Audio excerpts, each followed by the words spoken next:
Sick as fuck. I don't know the way. I'm in a bit of a pickle, guys. You know how I bitch, moaned, and whined even about the state of music commentary last year and how no one wanted to do anything? And now here I am standing here telling you that exact thing. Woo.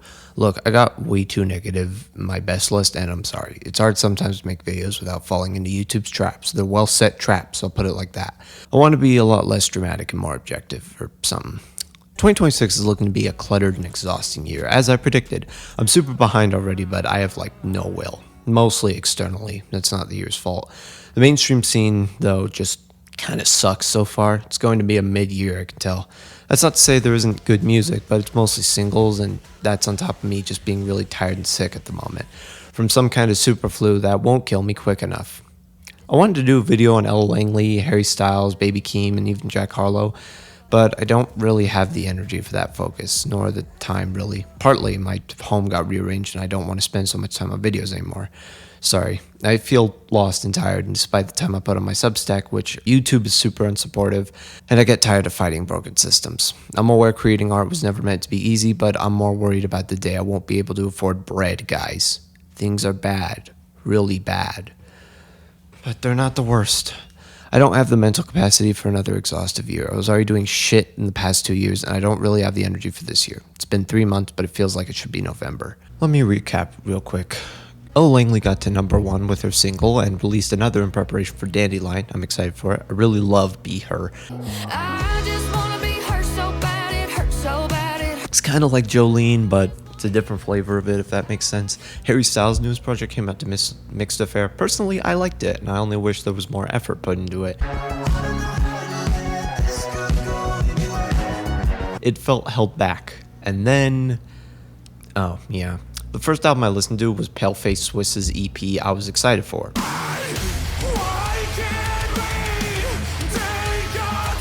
It sucked ass. It was basically soft metalcore trite, which I get that Curse was a detour, but man, this sound is so boring. I'll throw a bone for Converge and Solosis, who both released great albums this year.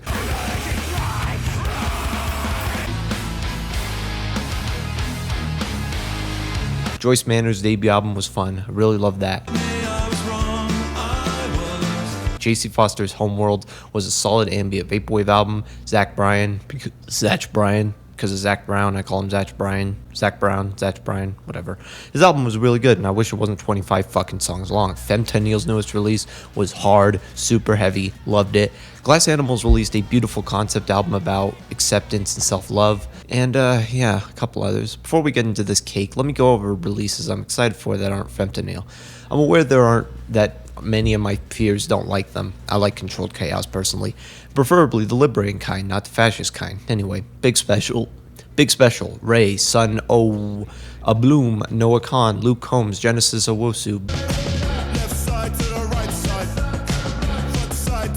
B. Dolan, who was since released. Speaking of, Yalak Ray, Glass Beach, Dune Conda, By Storm, Poppy, Dry Cleaning, Chat Pile, Emily Scott Robinson, and Megan Maroney have all released albums this year, as far as I know.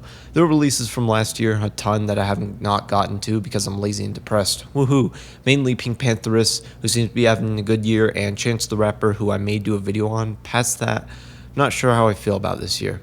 I know what you're thinking. Boo-hoo, you don't like the year. That's your fault. Your life sucks. And, I guess you got me. It's mostly my end that I'm not super into music, partly because money is tight and that's all I can think about. However, 2026 is looking very casual friendly for music. Bruno Mars, Harry Styles, Ella Langley, J. Cole, and Don Toliver. These are all very accessible artists, nothing wrong with that, mind you. However, if this is going to be the entire year, I think this is going to be a very cluttered and boring year, especially for albums. Zach Bryan did get some hits against the mold, but honestly, that album's too long, way too long. I was interested to see how he would half respond to some of the discourse around it, but honestly, that album was so long I lost interest. Had some great tracks at least. I mean, we have 4 mid-ass hip-hop releases from J. Cole, Baby Keem, Don Toliver, now Jack Harlow. That's not to say these artists aren't popular for no reason. It's more that albums, they just plainly suck. in ways I haven't heard since 2023. The embargo on boring generic music flooding the main conversation was gone for a good 2 years. I'm aware 2025's pop music sucked. I don't care.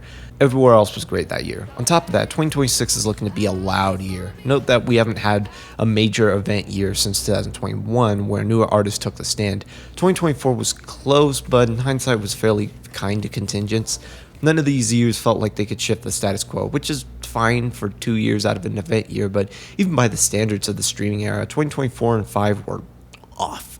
This feels like an ordinary year, neither blockbuster nor boredom. Most of why those years ran like that was because of the UMG TikTok feud that ended up with artists getting screwed over. This era is shaped by Ticketmaster's antitrust suit that will probably end up with artists and concert goers getting screwed over. Cool.